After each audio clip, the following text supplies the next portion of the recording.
Hello friends, कैसे हैं आप सब। तो आज मैं आपको बताने वाली हूँ बहुत ही फेमस वेब सीरीज़ जिसका नाम है हीरा मंडी। तो गाइस, कहानी की शुरुआत होती है, ये 1920 का एरा दिखाया गया है जिस टाइम पर अंग्रेज़ों का पूरा राज चल रहा था इंडिया पर। और ये स्टोरी है लाहौर की, जहाँ पर नवाब हुआ करते थे और नवाब जो है तवाइफ वगैरह के बहुत ज़्यादा शौकीन होते थे। वो कोठे पर जाते थे, उनका मुजरा देखते थे, तो उसी से रिलेटेड ये पूरी स्टोरी है। अब स्टार्टिंग में ही हमें रिहाना नाम की एक तवाइफ दिखाई जाती है जिसके हाथ में बच्चा होता है और वो बच्चा किसी कुतुबुद्दीन नामक नवाब को बेच देती है, जिसके बदले उसे बहुत सारी ज्वेलरी और हीरे जवाहरात मिल जाते हैं। वो बच्चा और किसी का नहीं, उसी की बहन मल्लिका का होता है। और जब मल्लिका रोते हुए उसके पास पूछते हुए आती है कि आपने ऐसा किया, मेरे बच्चे को क्यों दे दिया, तब रिहाना उसे बताती है कि तवाइफों के बच्चों को अक्सर नवाब ही ले जाया करते हैं और मुझे बहुत अच्छी खासी रकम मिल रही थी, इसलिए मैंने दे दिया। अब कहानी को दिखाया जाता है 25 साल बाद। 25 साल बाद हम देखते हैं कि जो मल्लिका है वो एक रानी बन चुकी है, सारी तवाइफें उसकी खातिरदारी कर रही है और वो एक हेड बन चुकी है। वहीं पर हम देखते हैं कि जो उसके नवाब हैं वो है नवाब जुल्फिकार, जिनके साथ मल्लिका जी का एक सीन दिखाया जाता है जिससे हमें पता चलता है कि दोनों के बीच में काफ़ी अच्छा लव रिलेशनशिप है। दूसरी तरफ हमें मल्लिका की बेटी दिखाई जाती है जिसका नाम है बिबो जान, जिनके साहब हैं वालिद साहब। साहब का मतलब होता है हर तवाइफ का अपना अपना एक क्लाइंट होता है जिसे वो साहब मानती हैं। वालिद साहब के साथ उनका दिखाया जाता है वो मुजरा कर रही हैं और उसी मुजरे से उन्हें कुछ रकम जो है मिलती है, जिस रकम को इकट्ठा करके वहीदा जो कि मल्लिका की बहन है वो मल्लिका के पास आती है अमाउंट लेके कि इतना सारा हमें बिब्बो जान की तरफ से पैसा इकट्ठा हुआ है। तब मल्लिका को शक हो जाता है कि ये तो बहुत कम है, मुझे तो लगा था बहुत ज़्यादा मिलेगा। तब मल्लिका को शक हो जाता है कि कहीं वहीदा ने पैसे चुरा के तो नहीं रखे हुए। तब मल्लिका अपनी जो असिस्टेंट्स होती हैं उन्हें ऑर्डर देती है कि इसकी चेकिंग करो, कहीं इसके पास पैसे तो नहीं है। तब वहीदा रोने लगती है और अपनी चेकिंग भी करा देती है और चेकिंग में कुछ भी नहीं मिलता। हालांकि जब हम देखते हैं कि वहीदा वापस जा रही होती है तो उसने चोरी के पैसे कहीं और छुपा रखे थे और वो हंसने लगती है। अक्सर वहीदा ऐसे लुटाए हुए पैसों को चुरा के अपने पास रख लेती थी। दूसरी तरफ हमें आलमजेब दिखाई जाती है जो कि मल्लिका की बेटी होती है और जैसे शायरी लिखना बहुत ज़्यादा पसंद होता है। अब जो शाइमा होती है आलम की असिस्टेंट हम कह सकते हैं, वो शाइमा आलम के पास आती है उसको तैयार करने के लिए, क्योंकि मल्लिका ने हुक्म दिया था कि आलम को तैयार करके लेकर आओ। लेकिन आलम का बिल्कुल मन नहीं होता कि वो तवाइफ बने या तवाइफ की तरह तैयार हो, बट मल्लिका चाहती थी कि उसकी बेटी तवाइफ बने और वो भी बहुत अच्छी। तो जब वो उसे रेडी कर रही होती है, उसको माला पहनाती है, वो माला टूट जाती है और साइमा बहुत ज़्यादा परेशान हो जाती है क्योंकि वो जो माला थी वो बहुत एक्सपेंसिव थी और उसे लगा था कि मल्लिका उसे बहुत ज़्यादा डांटेगी और हो सकता है कि उसे बेच भी दे। तो आलमजेब उसको कहती है कि डरो मत, मैं सारे मोती इकट्ठे कर लेती हूँ। वो लोग सारे मोती इकट्ठे करके आलमजेब अपनी माँ के पास पहुँच जाती है, मल्लिका के पास, और बोलती है कि वो माला तो टूट गई पर हमने सारे मोती इकट्ठे कर लिए हैं और ये पूरे 100 हैं। तब मल्लिका कहती है ये 100 नहीं 101 थे और जब तक तुमने एक मोती ढूंढ के अगर नहीं दिया तो साइमा को हम बेच देंगे। अब आलमजेब, क्योंकि वो पानी में गिरे थी माला, यानी कि जहाँ पे वो आलमजेब नहाया करती थी, उनका स्विमिंग पूल था, उसमें माला गिरी थी, तो आलमजेब रात भर उस पानी में उस एक मोती को ढूंढती रहती है और आखिरकार आलमजेब को वो मोती मिल जाता। अब आलम वो एक मोती ढूंढकर अपनी माँ के पास पहुँच जाती है, जिससे मल्लिका बहुत ज़्यादा खुश हो जाती है कि उसने इतनी मेहनत करके मोती को ढूंढा, उसे चीज़ों की कद्र है। अब वो आलम को बोलती है कि अब तुम्हारी भी नत उतरवाई का समय आ गया है और तुम बड़ी हो गई और तुम काफ़ी अच्छी तवाइफ बन सकती हो। दूसरे ही दिन मल्लिका ऐलान कर देती है आलमजेब की नत उतरवाई का। नत उतरवाई का मतलब होता है कि वो अब तवाइफ बन सकती है और उसका भी एक कोई साहब होगा। लेकिन आलम को ये सब पसंद नहीं होता। आलम अपनी बहनों से, यानी कि बिब्बो जान और एक और बहन होती है बड़ी बहन लज्जो, जिसकी बुआ उसे जब वो 6 साल की थी तब उसे इस कोठे पर छोड़कर चली गई थी। तो लज्जो कहती है कि हमारी किस्मत में यही होता है, हमने भी सोचा था कि हम तवाइफ नहीं बनेंगे मगर बनना पड़ा। बिब्बो भी सेम चीज़ अपनी बहन को समझाती है। तभी हमें बातों ही बातों में पता चलता है कि लज्जो के जो नवाब हैं, नवाब जोरदार, उससे लज्जो को प्यार हो गया है और जल्द ही नवाब उनसे शादी भी करने वाले हैं। लज्जो जो है बहुत ज़्यादा नशा करने लगी थी और ऑल टाइम्स बहुत ज़्यादा नशे में रहती थी। दूसरे सीन में हमें दिखाए जाते हैं नवाब ताजदार, जो अभी अभी इंग्लैंड से पढ़कर आए थे और देखने में बहुत ही ज़्यादा सुंदर थे। उनकी दादी जान उन्हें बताती हैं कि आप इंग्लैंड से आए हैं और बिल्कुल अंग्रेज हो गए हैं, अब आपको थोड़ी तहजीब सीखने के लिए, औरतों की कैसे रिस्पेक्ट करते हैं, प्यार मोहब्बत कैसे करते हैं, इन सब के लिए आपको हीरा मंडी जाना पड़ेगा। इस पर ताजदार कहते हैं कि मुझे उस तवाइफ वाले एरिया में नहीं जाना, मुझे वो सब बिल्कुल भी पसंद नहीं है। दूसरी तरफ फिर ताजदार अपने फादर से मिलने जाते हैं, जहाँ पे उनके फादर के और भी फ्रेंड्स होते हैं, वो सब बातें कर रहे होते हैं और बातों ही बातों में ताजदार बोलते हैं कि ये अंग्रेज़ों का जो राज है हमें ख़त्म करना होगा, हमें इनके अंडर काम नहीं करना होगा, हमें आज़ादी की ज़रूरत गलत है। बट जो नवाब के फादर होते हैं वो कहते हैं ये सब गलत है, अंग्रेज़ तो हमारे दोस्त हैं। ज़्यादातर जितने भी नवाब थे वो अंग्रेज़ों के दोस्त हो गए थे, क्योंकि नवाबों को लग रहा था कि इनके साथ हाथ में हाथ मिलाकर अगर हम काम करेंगे तो काफ़ी आगे बढ़ सकते हैं। अगले ही सीन में हमें एक अंग्रेज़ ऑफिसर कार्टराइट दिखाया जाता है, जो वो मल्लिका से मिलने आते हैं और कहते हैं कि हमारे यहाँ पर एक फंक्शन है जिसमें मैं चाहता हूँ कि आपके यहाँ से एक तवाइफ वहाँ पे परफॉर्म करें। लेकिन मल्लिका कार्टराइट को सीधा मना कर देती है। वो कहती है कि अगर तवाइफें घर घर जाके नाचने लगी तो उनकी वैल्यू ख़त्म हो जाएगी, जिसको भी उनका मुजरा देखना है उन्हें वहीं कोठे पर आना होगा।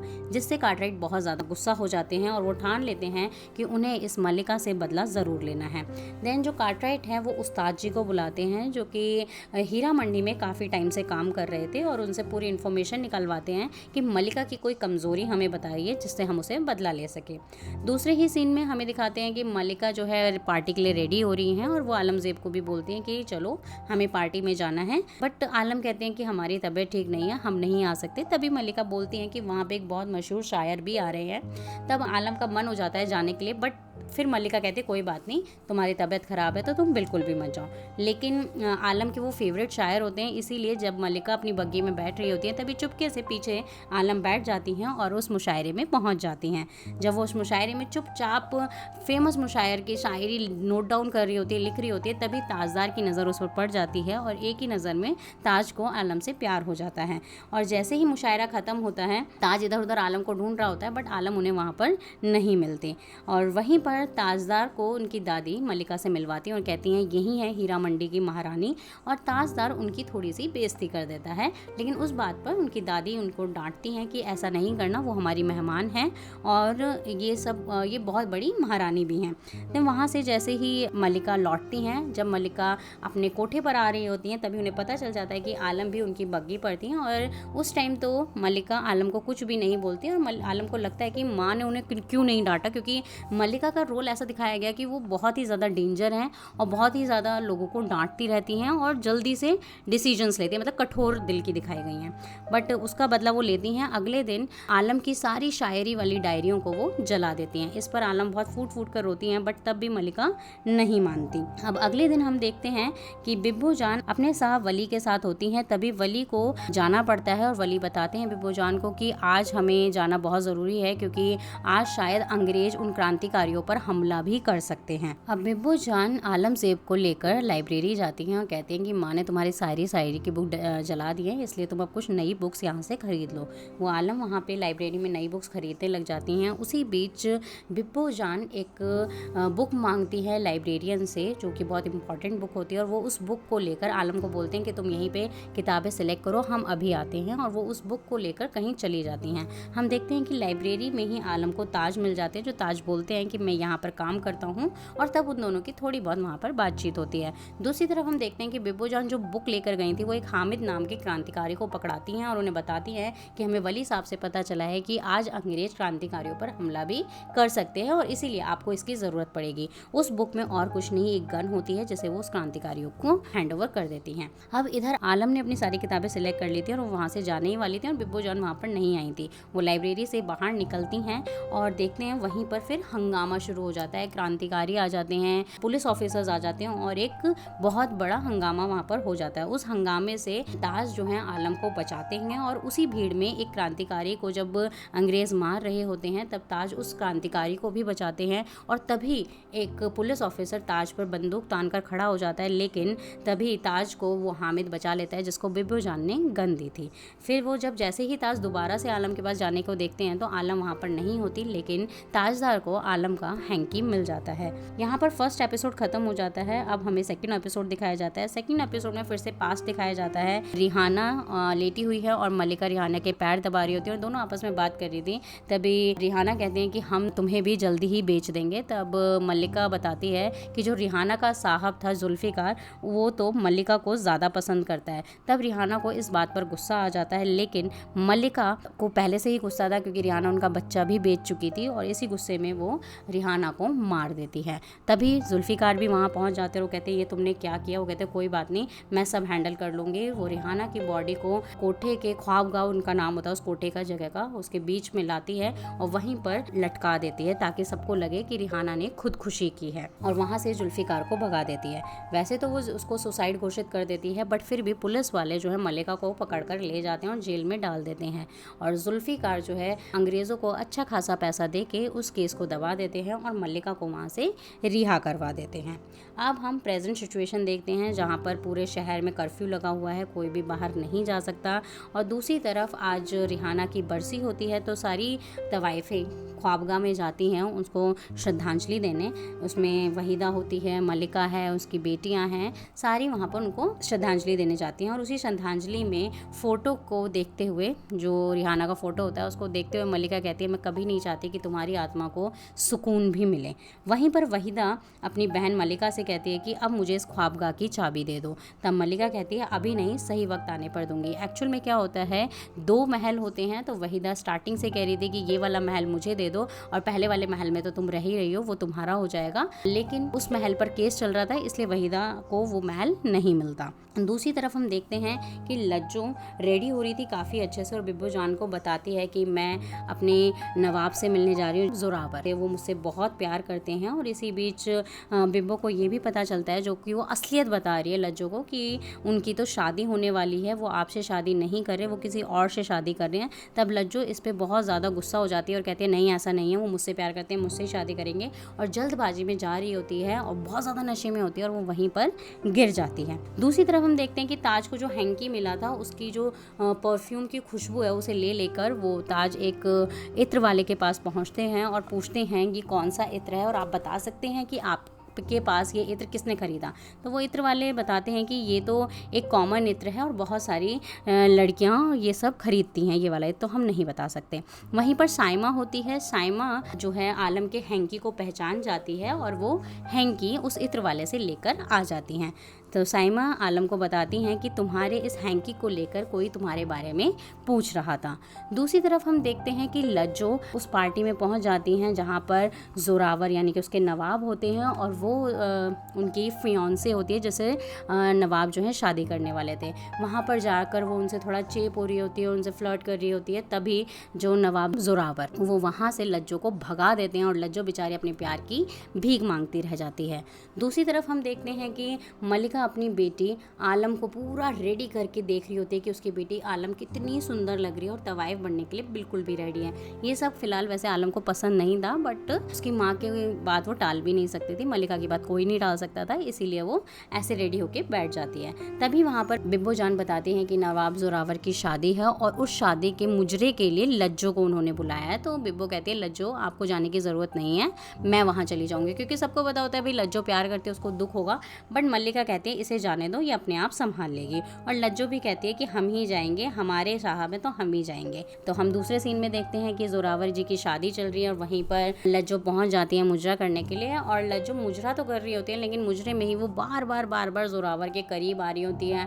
उन्होंने ऐसे ऐसे गाने गा रही थी जो गाने सबको पसंद नहीं आ रहे थे। और जब वो जोरावर के ज़्यादा नज़दीक आती हैं तभी जोरावर गुस्से में एक थप्पड़ मार देते हैं लज्जो को। वहीं पर मल्लिका पहुंच जाती हैं और मल्लिका माफ़ी मांगती हैं कि हम पता है कि जो लज्जो ने किया यहाँ पर वो सही नहीं है, पर जो आपने किया वो भी सही नहीं है, आप भी लज्जो से माफ़ी मांगिए। तब जो नवाब होते हैं वो कहते हैं तुम्हारी औकात ही क्या है, हम नवाब तुमसे माफ़ी मांगेंगे। तभी मल्लिका को गुस्सा आ जाता है और वो गुस्से में अपना जो उन्होंने अंदर रहस्य जोड़ रखा था वो सारा बता देती हैं कि जो तुम अपने आप को समझ रहे हो वो तुम नहीं हो, तुम नवाब नहीं हो बल्कि तुम मेरे बेटे हो, जिसे बहुत साल पहले रिहाना ने कुतुबुद्दीन जी को दे दिया था, बेच दिया था, चाहे तुम अपने वालिद से भी पूछ सकते हो। इस बात को सुनकर जोरावर बहुत ज़्यादा शर्मसार हो जाता है पूरी सभा में और कुछ भी बोल नहीं पाता। फिर जब वापसी आ रहे होते हैं मल्लिका और लज्जो, तो लज्जो ने बहुत ज़्यादा ड्रिंक कर रखी होती है और वो बग्गी में जैसे ही झटका लगता है वो गिर जाती है और गिरते ही के साथ ही ख़त्म हो जाती है। देन हम देखते हैं कि सब लज्जो की बॉडी को लेकर बहुत ज़्यादा रो रहे होते हैं और सब यही सोचते हैं कि इश्क का जो अंजाम होता है वो अच्छा नहीं होता है, इसलिए प्यार तो करना ही नहीं चाहिए। जब लज्जो की बॉडी को ले जा रहे होते हैं तभी वहाँ पर फरीदन की एंट्री होती है। फरीदन होती है रिहाना की बेटी। जब वो 9 साल की थी तभी मलिका ने उसे किसी को बेच दिया था और अब वो वापस आ गई थी, और वो वापस आके मलिका को कहती है कि अब मैं बदला लेकर रहूँगी और अपनी माँ का ख्वाबगा भी लेकर रहूँगी, और वो वहाँ से मलिका के हाथ से उसकी माँ की अंगूठी लेकर चली जाती है। अब हम थर्ड एपिसोड देखते हैं। थर्ड एपिसोड में फिर से पास दिखाया जाता है। जब मलिका जुल्फ़िकार के साथ बहुत ज़्यादा क्लोज हो रही होती है तभी वहीदा वहाँ पहुँच जाती है पेपर्स लेके ख्वाबगा के, और कहती है कि ये जो ख्वाबगा के पेपर पे आप साइन कर दो और ये मेरे नाम कर दो। तब उस टाइम पे मलिका कहती है कि अभी रुक जाओ, अभी ये सब नहीं होगा, ये हम बाद में करेंगे, अभी इस पर केस चल रहा है। तभी जुल्फ़िकार के साथ उसकी बहस हो जाती है क्योंकि वो डिस्टर्ब कर रही थी वहीदा वहाँ पे, और जुल्फ़िकार फिर वहीदा पर एक पेन से वार कर देता है और जिसका निशान वहीदा के चेहरे पर अभी तक था और जिसकी वजह से वहीदा की खूबसूरती ख़त्म हो गई थी। अब हम प्रेजेंट सिचुएशन देखते हैं। मलिका जो है कोर्ट जा रही थी और वो वहीदा को बताती हैं कि हमारा ये केस लड़ना बहुत ज़रूरी है, जीतना भी बहुत ज़रूरी है, क्योंकि जिन नवाब की वो प्रॉपर्टी थी वो नवाब मर चुके हैं और अब उनके जो बच्चे हैं वो प्रॉपर्टी हमसे मांग रहे हैं, तो हमें किसी तरीके से ये प्रॉपर्टी लेनी होगी। और वो वहीदा को ये भी समझाती हैं कि फरीदन भी वापस आ चुकी है, इसीलिए और ज़्यादा मुश्किल हो चुकी है। अब हमें कोर्ट का सीन दिखाया जाता है जहाँ पर मलिका बताती है कि भाई नवाब ने उन्हें ख्वाबगा दिया था और ख्वाबगा के पेपर्स वगैरह सब कुछ उन्हीं के पास है। तब जो नवाब का बेटा होता है वो मलिका को उल्टा सीधा बोलने लगता है, जिस पर मलिका भी उसके बेटे को उल्टा सीधा बोलती है, और वहाँ पर जो नवाब का बेटा है वो हाइपर हो जाता है और मलिका पर अटैक करने लगता है, जिसकी वजह से मलिका का केस स्ट्रांग हो जाता है और कोर्ट में वो प्रॉपर्टी मलिका के नाम हो जाती है। अब जैसे ही प्रॉपर्टी नाम हो जाती है मलिका वहीदा को चाबी दे देती है ख्वाबगा की, और वहीदा बहुत खुश होती है। वो जैसी दरगाह से निकल रही होती है सबको भिखारियों को पैसे देते हुए निकल रही होती है, लेकिन जैसे ही वो घर पहुंचती है वो देखती है कि मलिका ने वो प्रॉपर्टी ख्वाबगा की चाबियाँ वहीदा से लेके नवाब की बीवी को दे दी थी। अब इस पर वहीदा बहुत ज़्यादा गुस्सा हो जाती है, कहती है ये सब क्या कर रही हो, हमारी खुशी आपसे बर्दाश्त नहीं हुई। तब मलिका कहती है कि फरीदन आ चुकी है और अगर फरीदन ने केस किया तो हम इस केस को नहीं जीत पाएंगे, क्योंकि वो रिहाना की ही प्रॉपर्टी थी और रिहाना के बाद उनकी बेटी की होगी। हारना हमें मंजूर नहीं है, इसीलिए ये प्रॉपर्टी हम उनकी वाइफ को फॉरवर्ड कर रहे हैं। तो वो उनकी वाइफ को दे देती हैं। इस पर वहीदा दोबारा गुस्सा हो जाती है और शाम को हम देखते हैं कि वहीदा मिठाई बांट रही होती है मलिका को, कहती है खाइए खाइए मिठाई खाइए, सामने हमारे नवाब की वाइफ आ चुकी हैं। तभी विंडो से जब वो सामने देखते हैं, क्योंकि ख्वाबगा बिल्कुल उनके महल के जस्ट सामने होता है, तो वो देखते हैं कि वहाँ पर होती है फरीदन। एक्चुअल में वो नवाब की बीवी ने वो प्रॉपर्टी फरीदन को बेच दी थी। तो यहाँ पर हम देखते हैं कि फरीदन मलिका से एक कदम और आगे निकली। अब फरीदन से मिलने उस्ताद जी आते हैं और वो बताते हैं कि अगर आपको मलिका से बदला लेना है तो एक अंग्रेज ऑफिसर है कार्टराइट, वो भी मलिका का दुश्मन हो चुका है, तो आप उससे हाथ मिला सकते हैं। और दूसरी तरफ आलमज़ेब जो उनकी बेटी हैं वो तवाइफ बनना ही नहीं चाहती, वो तो प्रेम के चंगुल में फंस चुकी हैं, तो आप इसका भी फ़ायदा उठा सकते हैं। दूसरी तरफ आलम लाइब्रेरी पहुंचती है क्योंकि उन्हें लगता है कि ताज वहाँ पर काम करते हैं। जब उन्हें पता चलता है वहाँ पर कि ताज वहाँ काम नहीं करते बल्कि वो एक नवाब हैं। हम दूसरी तरफ देखते हैं कि ताज एक सभा में गए थे जहाँ पर हामिद अपने लोगों को समझा रहे थे कि किस तरीके से उन्हें अंग्रेज़ों से आज़ादी की ज़रूरत है। दूसरी तरफ हम देखते हैं कि उस्ताद जी पहुँच जाते हैं फरीदन के पास बहुत सारी लड़कियों को लेकर, और उन्हें बताते हैं कि ये सब यहाँ पर काम करेंगी, आप इन्हें रसोई घर में रख सकती हैं या तवाइफ के उसमें रख सकती हैं। और साथ ही वो ताजदार का फ़ोटो भी फरीदन को दिखाते हैं कि आलम को इनसे मोहब्बत हो गई है, तो आप ये कर सकते हैं कि इनके साहब को छीन सकती हैं, क्योंकि मलिका भी नथ उतरवाई के लिए ताज को ही चाहती हैं कि ताज ही उनकी आलम के साहब बने। लेकिन इस बात पर फरीदन कहती हैं कि इन्हें तो इश्क करने दीजिए, इनको तो इश्क करना ही चाहिए। दूसरी तरफ आलम अपनी बहन बिब्बो से कहते हैं कि हमें भी अपने साथ पार्टी में ले चलिएगा। एक्चुअल में जो बिब्बो के साहब होते हैं वली साहब, उन्होंने बिब्बो के लिए एक पार्टी रखी थी जिसमें वो जाने के लिए बोलती हैं, क्योंकि आलम को पता चल जाता है कि वहाँ पर बड़े बड़े साहब आएंगे और शायद वहाँ पर उन्हें ताजदार भी मिल जाए। अब हमें पार्टी का सीन दिखाया जाता है जहाँ पर वली साहब के साथ फरीदन फ्लर्ट करने लगती हैं। दूसरी तरफ हम देखते हैं कि वो आलम के साथ भी बात करती हैं और बातों ही बातों में वो उनसे बताते हैं कि आपको ताजदार से प्यार हो गया है और हमारा यकीन मानिए कि कल आपको दरगाह पर वो ज़रूर मिलेंगे। आलम इस बात पर कोई रिएक्ट नहीं करती और फिर वो ताज से मिलती हैं और दोनों आपस में बातें करते हैं, लेकिन दोनों को अभी तक एक दूसरे के नाम के बारे में भी नहीं पता होता। दूसरी तरफ फिर ताज के साथ फरीदन मिलती हैं और ताज से भी बातों ही बातों में बता देती हैं कि आपको भी आलम हीरा मंडी की दरगाह पर मिलेंगी। पर ताज कहते हैं कि वो उस बेकार एरिया में, तवाइफों के एरिया में क्या ही कर रहे होंगे। बट फरीदन यहाँ पर क्लियर नहीं करती कि आलम जो है वो एक तवाइफ की बेटी है, क्योंकि उन्हें लगता है कि यहाँ से उनका प्लान फ्लॉप हो जाएगा। अब अगले दिन जैसा कि दरगाह पे मिलने की बात हुई थी, आलम वहाँ पर पहुँच जाती हैं और साइमा के साथ बैठे बैठे वो ताज का वेट कर रही होती हैं, लेकिन उन्हें वहाँ पे ताज नहीं दिखाई देते। वो फिर सीधा फरीदन के पास पहुँच जाती हैं और बोलती हैं कि आपने तो कहा था वो आएंगे। तब फरीदन विंडो से दिखाती हैं कि देखो वहाँ ताज आ चुके हैं, तो जो हमने कहा था वो तो हो रहा है, लेकिन आज भी तुम्हारी उनसे मुलाकात नहीं हो पाएगी। पर आलम कहती हैं आज तो हम उनसे मिल के रहेंगे। जैसे ही वो नीचे जाती हैं उतने में ताज वहाँ पे आलम को ढूंढते हैं, पर वो नहीं मिलते हैं और इतने में वो वहाँ से निकल जाते हैं। तो आलम को भी यकीन हो जाता है कि फरीदन के अंदर कोई तो ऐसी पावर है जिससे वो जो बोलती हैं वो हो जाता है। अब फरीदन पहुँच जाती हैं कार्टराइट के पास और उनसे कहती हैं कि हमारी माँ का केस आप ओपन कर दीजिए, रिहाना का। बट कार्टराइट कहते हैं कि वो तो पॉसिबल ही नहीं है, एक तो वो बहुत पुराना केस है और ना ही हमारे पास उनकी फ़ाइल है और ना ही कुछ है। फिर वो अपनी बातों में उन्हें उलझाकर कहती हैं कि हम ये सारी फाइल वगैरह लाने की कोशिश करेंगे और आपको हमारी मदद करनी ही होगी। दूसरी तरफ नवाब जुल्फ़िकार मलिका के पास पहुंचते हैं और उन्हें धमकी देते हैं कि फरीदन अपनी माँ का केस खोलना चाहती है और अगर उस केस में कहीं भी हमारा नाम आया या वो केस खुला तो हमसे बुरा और कोई नहीं होगा। अब इस बात से मलिका डर जाती हैं और वो पूरे महल में फ़ाइल को ढूंढवाने लगती हैं, पर वो फ़ाइल नहीं मिलती। तभी वो वहीदा से पूछती हैं कि फ़ाइल कहाँ है, तो वहीदा कहती है कि आपा आप परेशान क्यों हो रही हैं, मैंने वो फ़ाइल उसी टाइम पर जला दी थी। तो इस बात पे मलिका जो है थोड़ा सुकून ले लेती हैं और चैन की सांस लेती हैं कि फ़ाइल तो है ही नहीं। दूसरी तरफ फरीदन अब मलिका को एक और मुंह तोड़ जवाब देने के लिए रेडी हो जाती हैं। अब वो भी अपनी नथ उतरवाई करवाना चाहती थी। तभी जो मलिका को जैसे ये बात पता चलती है, वो सारी तवाइफों की एक मीटिंग रखती हैं और उस मीटिंग में बताती हैं कि ये रूल है कि जो कुंवारी होती है उसी की नथ उतरवाई की रस्म होती है। और जैसा कि हम जानते हैं, हमने ही इन्हें 9 साल की उम्र में बेचा था, तो ये कुंवारी तो नहीं है और इनके तो बहुत साल हो चुके हैं, ये बहुत आदमियों के साथ सो चुकी हैं, तो ये कुंवारी नहीं है, इसलिए इनकी नथ उतरवाई नहीं होगी। पर फरीदन को इस बात पर गुस्सा आ जाता है और वो कहती हैं कि अब रूल बदलेगा और मेरी भी नथ उतरवाई होगी। इस बात पर मलिका चाहती हैं कि फरीदन की जो नथ उतरवाई वो फ्लॉप हो जाए, इसके लिए वो बिब्बो जान का आखिरी मुजरा रखती हैं।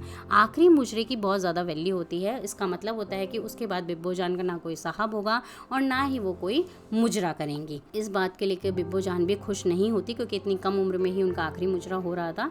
बट वहाँ पर सब वैल्यू करते थे। सारे नवाब नथ उतरवाई पे ना जाकर फरीदन की, वो सारे बिब्बो जान के आखिरी सलाम देने आ जाते हैं। तो इस तरीके से मलिका को जो बदला लेना था फरीदन का, वो उनका पूरा हो जाता है और फरीदन अकेली रह जाती है अपनी नथ उतरवाई की रस्म पर। दूसरी तरफ हम देखते हैं अगली ही सुबह बिब्बो जान के नवाब होते हैं, वो फरीदन के पास पहुंच जाते हैं और कहते हैं कि अब से हम तुम्हारे साहब हैं और तुम हमारे लिए ही मुजरा करोगी और हमारे साथ ही रहोगी। सामने बिब्बो जान देख रही होती हैं और उन्हें ये देखकर अच्छा नहीं लगता, क्योंकि बिब्बो जान को भी कहीं ना कहीं वली साहब से प्यार हो गया था। दूसरी तरफ हम देखते हैं कि जब मलिका महल में होती है तब साइमा गाना गा रही थी और मलिका को ये गाना बहुत अच्छा लगता है, उनकी आवाज़। उन्हें लग रहा था कि ये गाना आलम गा रही हैं, बट जैसे उन्हें पता चलता है कि एक नौकरानी गाना गा रही है, वो साइमा का सौदा कर देती हैं, क्योंकि वो नहीं चाहती कि उनकी बेटियों से बढ़कर किसी के अंदर टैलेंट हो। साइमा की जो माँ होती है वो बताती है कि तुम्हें मना किया था, इतना सब कुछ नहीं करना चाहिए था, अब देखो तुम्हारा सौदा हो गया है, 10,000 रुपये में तुम्हें बेच दिया गया है। अब साइमा इस बात को लेकर बहुत ज़्यादा नाराज़ हो जाती है, उदास हो जाती है और वो सीधा इकबाल के पास पहुंच जाती है, जिससे वो बहुत प्यार करती थी। और इकबाल और कोई नहीं, मलिका का बग्गी चलाने वाला होता है। और वो इकबाल को कहती है कि 10,000 रुपये में हमें बेच दिया गया, अब आप हमें बचा लो। तब इकबाल कहता है कि तुम फिक्र मत करो, मैं 10,000 रुपये लेकर आऊँगा और तुम्हें मैं ही खरीद लूँगा। साइमा अगले दिन मलिका के पास जाती है और कहती हैं कि हम इकबाल से प्यार करते हैं और आप हमें प्लीज़ थोड़ी सी मोहलत दे दो, इकबाल हमारे लिए 10,000 रुपये इकट्ठे करके ले आएगा। मलिका साइमा को मौका देती है कि 15 दिन में इकबाल 10,000 रुपये देकर तुम्हें यहाँ से ले जा सकता है। अब इकबाल बहुत ज़्यादा कोशिश करता है, बहुत मेहनत करता है, जुआ वगैरह भी खेलता है, लेकिन वो सिर्फ 2200 रुपये ही 15 दिन में जमा कर पाता है। जिस पर साइमा की माँ मलिका से मोहलत मांगती है कि थोड़ी मोहलत और दे दो, वो पैसे जमा कर लेगा। इस पर मलिका गुस्सा हो जाती है, साइमा की माँ पर वार भी करती है, पर वो मान जाती, कहती है ठीक है, हमने तुम्हें थोड़ा वक्त और किया। दूसरी तरफ हम देखते हैं कि वहीदा की बेटी वहीदा के ही साहब को उससे छीन लेती है, जिस पर वहीदा बहुत ज़्यादा गुस्सा हो जाती है। पर मलिका कहती है कि इसमें गुस्सा होने वाली बात नहीं है, हम चाहते हैं बस महल में पैसा आना चाहिए, चाहे वो तुम लाओ या तुम्हारी बेटी। तो वहीदा इस पर और नाराज़ हो जाती है कि उसकी बहन उसका साथ बिल्कुल भी नहीं दे रही है। दूसरी तरफ हम देखते हैं कि ताज अब पूरा क्रांतिकारी बन चुके हैं, वो पूरा अपना क्रांतिकारियों का साथ दे रहे हैं और बिब्बो जान सारी खबर लेकर आती है। बट जैसे सबको पता था कि बिब्बो जान का आखिरी मुजरा हो चुका है और अब वो वली साहब से जो इन्फॉर्मेशन लाती थी वो नहीं ला पाएंगी, तो उसके लिए अब वो दूसरा रूल बनाते हैं। बिब्बो जान कहती हैं कि अब हम कुछ और कोशिश करेंगे जिससे हम कुछ और इन्फॉर्मेशन ला सकें, और साथ ही साथ बिब्बो जान पैसा तो लेकर ही आती थी अपने महल से। दूसरी तरफ हम देखते हैं कि ताज जो पोस्टर्स दिए थे हामिद ने वो बांट रहे होते हैं, तभी वहाँ पर उन्हें आलम मिल जाती हैं और फिर दोनों बातें करते हैं और मिलकर दोनों आज़ादी के पोस्टर्स वहाँ लोगों में बांटते हैं। फिर आलम सीधा फरीदन के पास पहुँचती है और उन्हें बताती हैं कि आज भी हम उनसे मिले थे, अब हमें आगे कब हम उनसे मुलाकात होगी और कब हम उनसे इनका प्यार का जिक्र करें। तब फरीदन कहती हैं अब तुम चिट्ठी लिखो, खत लिखो, वो हमें दे देना, हम वो आगे ताज तक पहुँचा देंगे। जब फरीदन के घर से जब आलम निकल रही होती हैं तब बिब्बो जान देख लेती हैं और कहती हैं कि फरीदन हमारी दुश्मन है और तुम्हें उनके पास नहीं जाना चाहिए। फिर आलम अपनी बहन को बताती हैं कि एक नवाब है ताजदार और उनसे उन्हें प्यार हो गया और उन्हें वो चिट्ठी देना चाहती हैं। तब बिब्बो कहती हैं वो चिट्ठी तुम हमें दे दो, हम आगे ताज को दे देंगे, क्योंकि ताज के साथ तो वो डायरेक्ट क्रांतिकारियों से मिलती थी तो वो उन्हें फॉरवर्ड कर देंगी। बट ये सारी बातें वो अपनी बहन को नहीं बताती, वो कहती है बस तुम्हारी चिट्ठी पहुँच जाएगी। दूसरी तरफ वो लाइब्रेरी जाती हैं और वो चिट्ठी लाइब्रेरियन को दे देती हैं और बोलती हैं कि ये ताज तक पहुँचा देना। तभी बिब्बो जान को लगता है कि उनका शायद कोई पीछा कर रहा है। अब ताज तक वो चिट्ठी पहुंच जाती है और ताज उस चिट्ठी को पढ़कर बहुत खुश हो जाते हैं, क्योंकि उसमें आलम ने अपने प्यार का इजहार किया था। दूसरी तरफ फरीदन कार्टराइट को बुलाती हैं और कहती हैं कि हमें अपनी माँ के मर्डर का एक गवाह मिल गया है, हमें पता चल गया है कि किसने हमारी माँ को मारा था। वो और कोई नहीं वहीदा होती है, पर वहीदा कार्टराइट के सामने कुछ भी नहीं बोलती और कार्टराइट वहाँ से गुस्से में चला जाता है। वो कहता है ये तो कोई केस ही नहीं बना, मतलब तुमने बोला लेकिन उसने तो कोई गवाही दी ही नहीं, जिस पर फरीदन वहीदा से बहुत ज़्यादा गुस्सा हो जाती है। एक तरफ हम देखते हैं कि ताज अब अपने फादर के साथ बिजनेस में भी हाथ बटा रहे होते हैं, जिससे देख के उनके फादर बहुत ज़्यादा खुश होते हैं। लेकिन जल्दबाजी में ताज के हाथ से फाइल गिर जाती है और उस फाइल में वो क्रांतिकारी वाला पेज नज़र आता है, जिससे उनके फादर गुस्सा हो जाते हैं और कहते हैं ये सब तुम छोड़ दो, इस सब से कुछ नहीं होगा। देन फरीदन पूछती हैं वहीदा से कि तुमने ऐसा क्यों किया। तब वहीदा कहती है कि हर चीज़ की एक कीमत होती है, तुम हमें ख्वाब का दोगी तभी हम इस चीज़ की गवाही देंगे। क्रांतिकारियों की एक मीटिंग चल रही थी जिसमें वो लोग प्लान बनाते हैं। हामिद की जो ऑफिसर है अंग्रेज़ों के हेंडरसन, उनके बर्थडे पार्टी है, तो उस पार्टी में बिब्बो जान उनके करीब जाएंगी और सारी इन्फॉर्मेशन निकाल के लाएंगी। अब पार्टी का दिन होता है, एक तरफ तो हेंडरसन की बर्थडे पार्टी चल रही थी, उसी होटल में साथ वाले रूम में वहाँ पे क्रांतिकारियों के लिए दे दिया गया था और वो होटल और किसी का नहीं ताज का था। तब ताज के फादर बोलते हैं कि क्रांतिकारियों को वो रूम देकर तुमने अच्छा नहीं किया, लेकिन ताज कहते हैं कि उन्हें सिर्फ आज़ादी से मतलब है। वहाँ पर हेंडरसन के करीब जाती हैं बिब्बो जान। जब हेंडरसन वॉशरूम में जाते हैं तब बिब्बो जान उनके क्लोज जाती है और उनसे इन्फॉर्मेशन निकलवाने की कोशिश करती हैं। दूसरी तरफ इकबाल अभी भी पैसे जुटाने में लगा हुआ है, वो जुआ खेल रहा है और जैसे ही वो जुआ खेल रहा था वहीं पर पुलिस आ जाती है और इकबाल को पकड़ कर ले जा रही होती है। तभी इकबाल भागता हुआ साइमा के पास आता है और उसको पैसे फेंक कर चला जाता है कि इतने पैसे रखो, थोड़े और मैं लेकर आ जाऊँगा, और इकबाल को साइमा के सामने ही पुलिस वाले पकड़ कर ले जाते हैं। ऊपर से आलम भी ये सब देख रही थी। तभी आलम अपनी माँ के पास जाती हैं और कहती हैं कि इकबाल और साइमा एक दूसरे से प्यार करते हैं, आप साइमा को ना बेचें। तो मल्लिका कहती है इसके लिए तुम्हें अपनी नथ उतरवाई करवानी पड़ेगी और आलम इस बात के लिए मान जाती हैं। साइमा ये सब सुन रही थी कि किस तरीके से आलम उसके लिए सेक्रीफाइस कर रही है। अब साइमा भी सोच लेती है कि उसे भी कुछ ना कुछ आलम के लिए करना है। अब अंग्रेज़ जो है कार्टराइट वो इकबाल को बहुत ज़्यादा टॉर्चर करते हैं और मल्लिका के खिलाफ बोलने के लिए बोलते हैं, बट इकबाल बहुत ज़्यादा वफादार होता है इसलिए वो कुछ नहीं बोलता। दूसरी तरफ बिब्बो जान भी हैरान थी कि आलम अपनी नथ उतरवाई के लिए इतनी जल्दी रेडी कैसे हो गई, और बिब्बो जो है ताज का लेटर आलम को देती हैं कि ये लेटर ताज ने दिया है और जिसके लिए वो तुमसे मिलना चाहते हैं। अब आलम जो है वो खत लेकर ताज से मिलने के लिए चली जाती हैं आखिरी बार, पर वहाँ पर ताज नहीं आते क्योंकि ताज किसी क्रांतिकारी काम में फंस गए थे और वहाँ पे उन्हें एक क्रांतिकारी कहता है कि तुम्हें किस चीज़ को इम्पोर्टेंस देनी है, प्यार या देश, तो इसलिए ताज वहाँ पर उन्हें नहीं मिल पाते और आलम अपना खत वहाँ पर छोड़कर आ जाती है। दूसरी तरफ हम देखते हैं कि साइमा अपने आप को उन दो आदमियों के हाथों सौंप देती हैं जिनको मल्लिका ने उनको बेचा था, और वहाँ पर फिर वो सीधा आलम के पास आती हैं और कहते हैं कि अब तुम्हें अपनी नथ उतरवाई करने की ज़रूरत नहीं है। दूसरी तरफ फरीदन एक नकली खत लिखकर अपनी दासी के हाथों आलम तक पहुँचाती हैं और कहती हैं ये ताज ने भेजा है और तुम्हें यहाँ नहीं होना चाहिए, अब तुम यहाँ से जाना चाहिए। तभी आलम को कुछ भी सोचने समझने का मौका नहीं मिलता और वो खत पढ़कर सीधा वहाँ से निकल पड़ती हैं और वो सीधा फिर फरीदन के पास पहुंचती हैं और फरीदन यहाँ पर उसको मोटिवेट करती है कि तुम बिल्कुल सही कर रही हो और प्यार में सब कुछ सही होता है और तुम्हें यहाँ से चले जाना चाहिए, और यहाँ से आलम चली जाती हैं। दूसरी तरफ बिब्बो जब नत उतरवाई की रस्म के लिए सब लोग आ चुके थे, नवाब आ चुके थे, सब महल सज चुका था, और वो बिब्बो जब आलम को लेने जाती हैं और वो देखती हैं कि वहाँ पर आलम नहीं है, वो सीधा मल्लिका को बताती हैं और मल्लिका हैरान हो जाती हैं और वो सारी लाइटें बुझवा देती हैं और वहाँ पर कोई भी महफिल नहीं जमती, और जिससे मल्लिका बहुत ज़्यादा परेशान हो जाती हैं। तो इस तरीके से फरीदन का एक और जो प्लान था वो कामयाब हो जाता है। आलम सीधा भागकर पहुंची है ताज के पास। ताज को विंडो से देखते हैं तो उन्हें आलम नजर आती है, वो सीधा नीचे आ जाते हैं आलम के पास, बहुत खुश होते हैं। आलम एक खत दिखाती है ताज को कि ये हमें मिला, बट ताज कहते हैं ये खत तो मैंने तुम्हें दिया ही नहीं था, मैंने ऐसा खत नहीं भिजवाया है। और दोनों को बातों ही बातों में पता चलता है ताज को कि आलम और कोई नहीं बल्कि एक तवाइफ की बेटी है। वहाँ पे ताज का दिल टूट जाता है क्योंकि जिस जगह से वो नफरत करते थे उसी जगह की लड़की से उन्हें मोहब्बत हो जाती है और वो आलम को एक्सेप्ट नहीं करते। दूसरी तरफ फरीदन पूरा सेलिब्रेट कर रही होती है क्योंकि उसने मल्लिका से जो वो बदला लेना चाहती थी वो उसका पूरा हो गया है, क्योंकि जहाँ पे मुजरा लगा हुआ था वहीं से उनकी बेटी भाग जाती है, यानी कि उसकी इज्जत पे बात आ जाती है। दूसरी तरफ मल्लिका जो है पागल हो गई थी और बिब्बो जान उसे संभाल रही थी। मल्लिका अजीब अजीब सी हरकतें कर रही थी। यहाँ पर ताज आलम को बोलता है कि भाई तुम चले जाओ, मैं तुम्हें एक्सेप्ट नहीं कर सकता, बट आलम वापस नहीं जाती और वो जिद पर अड़ जाती है। तब ताज के पास कोई ऑप्शन नहीं बचता और वो उसे घर लेकर चला जाता है और टाइम देता है सोचने का कि तुम सोच लो कि तुम्हें कहाँ जाना है और कब जाना है, बाकी अगर सुबह तुम्हें कोई देख लेता है तो बता देना कि तुम सरफराज की बहन हो।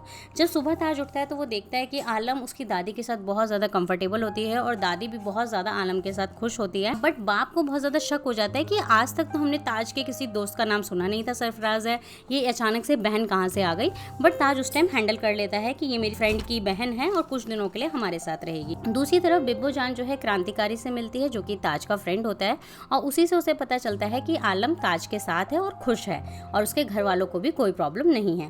अब ताज जो है आलम को बोलता है कि तुम दादी जान से ज़्यादा घुलो मिलो नहीं, क्योंकि तुम्हें यहाँ से एक दिन जाना ही है, बट आलम कहती है कि मैं यहाँ से कहीं नहीं जाना चाहती। अब हम देखते हैं कि वहीदन मुजरा कर रही है हैंडरसन के लिए। एक होटल में मुजरा रखा जाता है जिसमें वहीदा जाती है और वहीदा हैंडरसन के लिए मुजरा कर रही होती है, बट वहीं पर बिब्बो जान हैंडरसन को अपनी आंखों से अपने प्यार के नशे में फंसा लेती है और हैंडरसन को वहाँ से लेकर चली जाती है एक रूम में। इस पर वहीदा की हालत जो है बहुत खराब हो जाती है। वो होटल में ही तमाशा करने लगती है कि तुम मेरे साहब को ले गई, तुम भी अपनी माँ की तरह निकली, तुम भी मेरे साथ बदला ले रही हो। इस तरीके से वो चिल्लाने लगती है क्योंकि सबको पैसों की जरूरत होती है, जिसका जो साहब होगा वही उसे पैसे देगा। तो यहाँ पे वहीदा की हालत बहुत खराब हो जाती है। उसी होटल में ताज भी वहाँ मौजूद था और ताज का कोई दोस्त भी था और वो उससे बोलता है कि तवाइफों की हालत ऐसी ही हो जाती है। जब ताज ये सब देखता है तो वो घर आकर सीधा आलम को बोलता है कि आपके भाई का खत आया था कि आप 1 महीना और यहाँ रुक सकती हैं। इस पर आलम भी वहाँ पर खुश हो जाती है। दूसरी तरफ हम देखते हैं कि वहीदा को बिब्बो जान ने जो मुजरे के टाइम पे उसका साहब छीना है, अब उसका वो बदला लेने सीधा फरीदन के पास पहुंच जाती है और फरीदन को बोलती है कि मेरे पास केस की फाइल रखी हुई है और मैं तुम्हारी अब हेल्प करूंगी।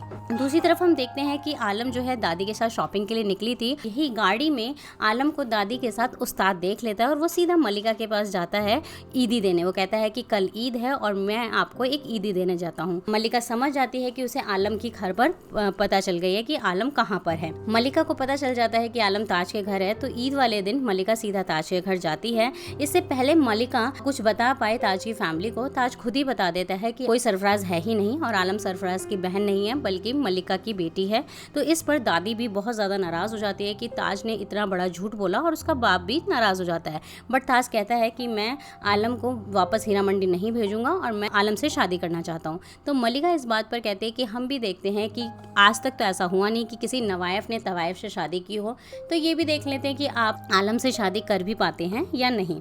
मल्लिका वापस घर आ जाती है। अब वहीदा मल्लिका को बोलती है कि आपसे अपनी बेटी तो नहीं संभाली जा रही, तो ये महल कैसे संभालोगी।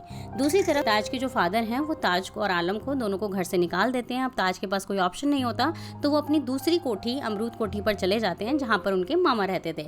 मामा भी ताज को बोलते हैं कि तुम इस लड़की के साथ बिना शादी के नहीं रह सकते, क्योंकि बिना शादी के तो सिर्फ तवाइफ ही रहती हैं और अगर तुम इसके साथ रहना चाहते हो तो हम यहाँ पर नहीं रहेंगे। तो ताज सीधा सीधा अपने मामा को कह देता है कि आप लोग यहाँ से जा सकते हैं। तो अब आलम और ताज जो है अमरूद कोठी पर आराम से अपना टाइम स्पेंड कर रहे होते हैं, अच्छे से अपना रह रहे होते हैं। दूसरी तरफ वहीदा जिसने बोला था फरीदन को मेरे पास फाइल है, वो 25 साल पुरानी फाइल जो उसने गार्डन में कहीं गाड़ी हुई थी वो निकाल रही होती है और निकालने के बाद बाद वो सीधा फरीदन के पास पहुंच जाती है। फरीदन और वहीदा दोनों तैयार व्यार होकर ऑफिसर के पास जाते हैं क्योंकि उन्हें लगता है कि आज तो वो मलिका को सबक सिखाकर ही रहेंगे। लेकिन उन्हें पता चलता है कि ऑफिसर कुछ दिनों के लिए बाहर गया हुआ है, तो अब उन्हें थोड़ा इंतजार करना पड़ेगा। फरीदन कहती है जब मैंने इतने साल इंतजार किया तो कुछ दिन और सही।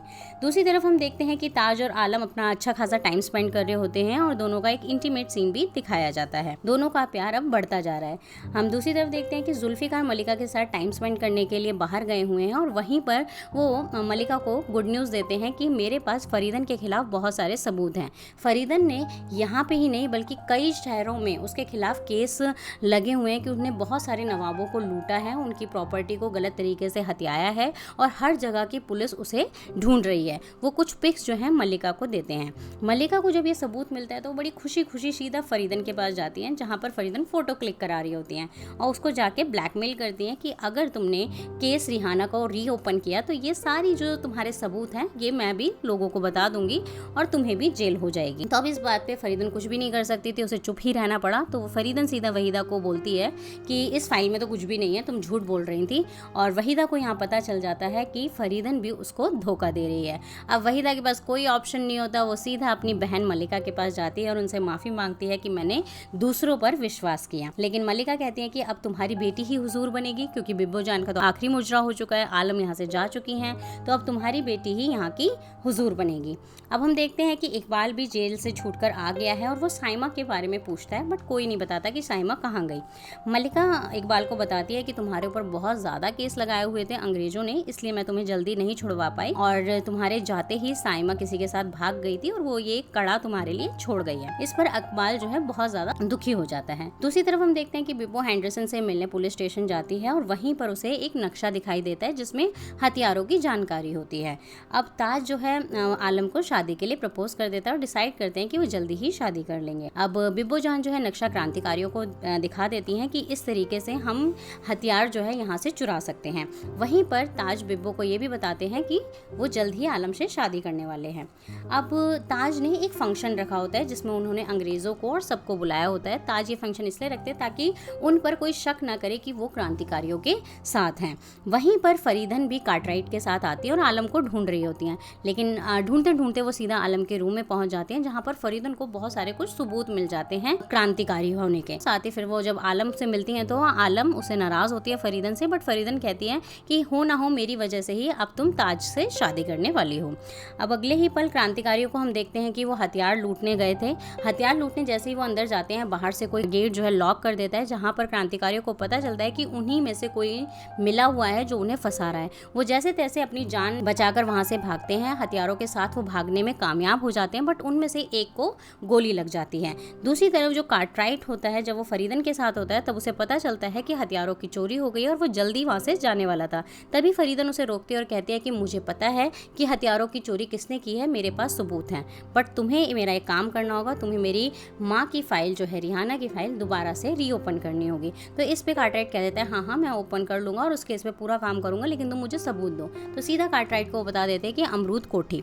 अब यहाँ पर आलम रेडी हो रही होती है शादी के लिए, वो बहुत खुश होती है। तभी वहाँ पर पुलिस पहुँच जाती है और आलम पुलिस को देख के सारे सबूत छुपा रही होती है, लेकिन तभी वो सबूतों के साथ पकड़ी जाती है और कार्टराइट उसे मार पीट के पुलिस स्टेशन में ले आता है, उसे अरेस्ट कर लेता है। दूसरी तरफ जो क्रांतिकारी को गोली लगी थी वो और कोई नहीं हामिद होता है जो उनका हेड होता है।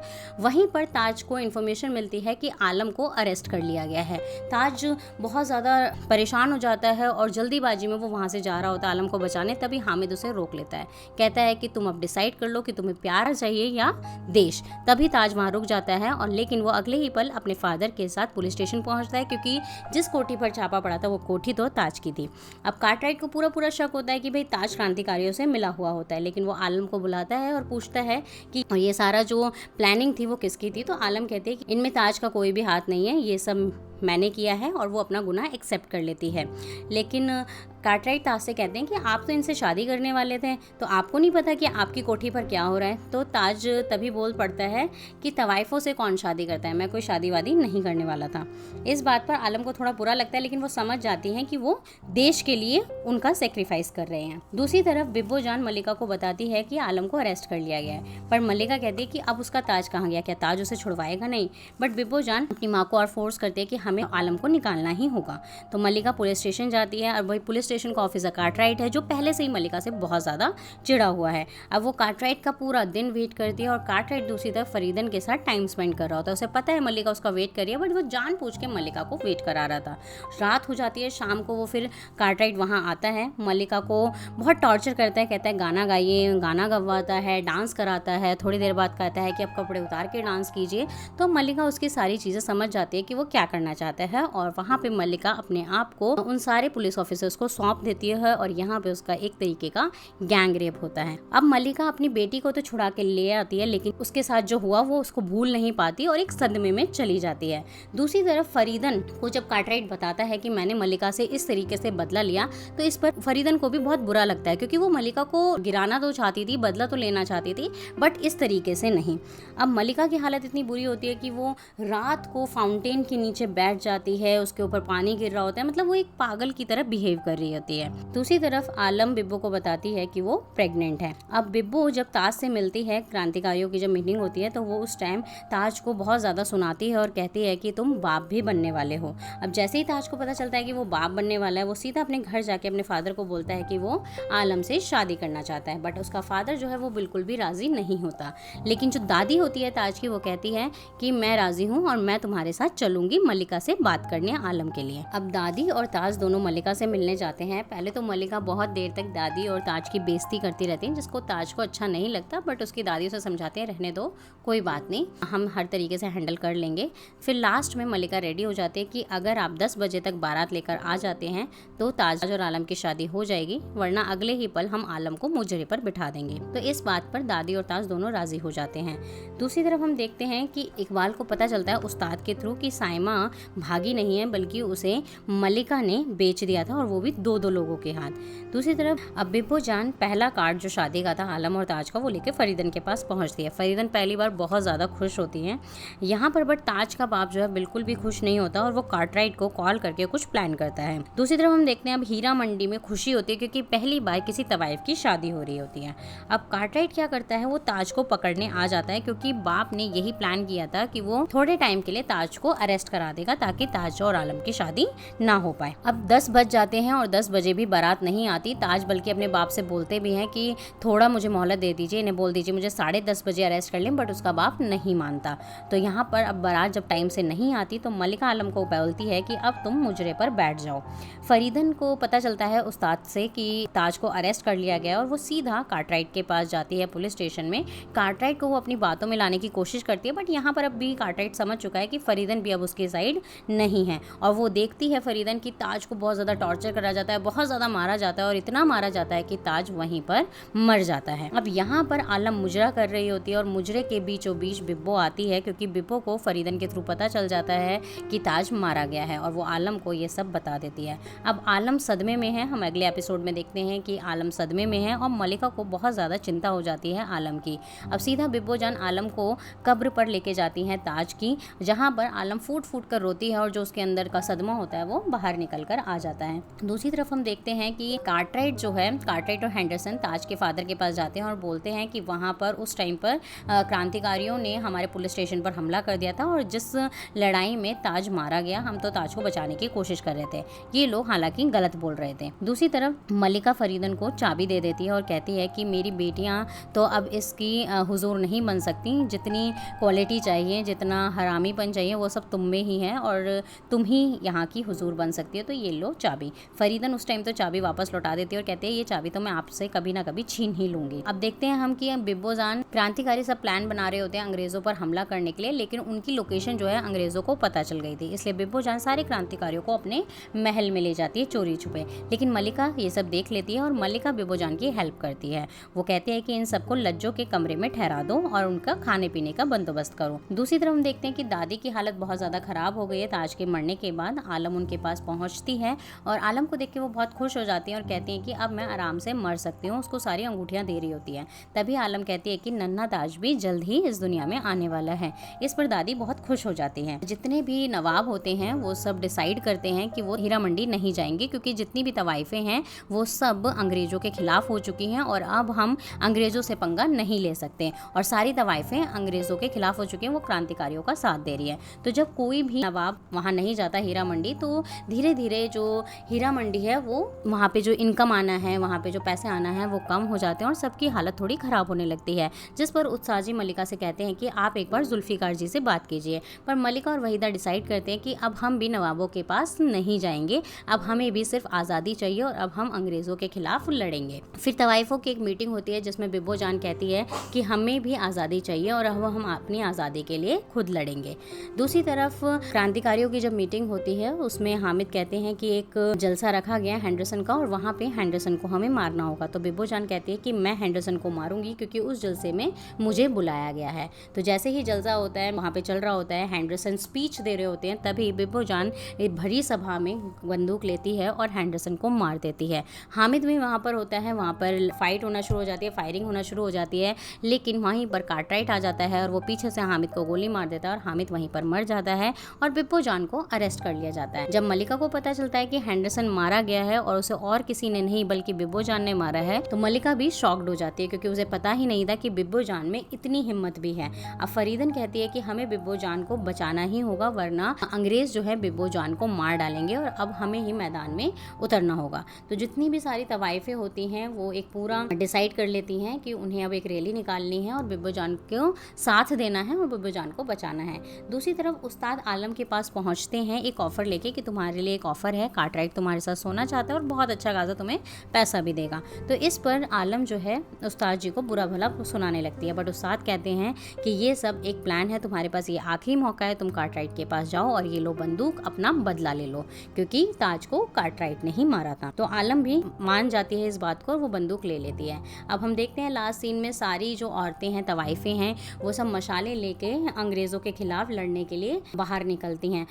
वैसे तो पुलिस वाले बहुत उन्हें रोकने की कोशिश करते हैं, लेकिन वो ज़्यादा देर उस भीड़ को नहीं रोक पाते। दूसरी तरफ आलम जो है कार्टराइट के पास पहुंच जाती हैं उस्ताद जी के साथ। यहाँ पर बिब्बो जान की हालत बहुत बुरी हो चुकी थी, अंग्रेज़ों ने उन्हें बहुत मारा था और अब उन्हें लास्ट वो मारने के लिए लेकर आ जाते हैं। अब हम देखते हैं कि सारी तवाइफें, पूरा उनका जलसा जो है पुलिस स्टेशन की जो है दीवार के पास जाके पहुंच चुका है और आज़ादी के गाने गा रहा है। दूसरी तरफ सारे पुलिस वाले बिब्बो जान को एक साथ फायरिंग करते हैं और वहाँ पर बिब्बो जान मारी जाती है।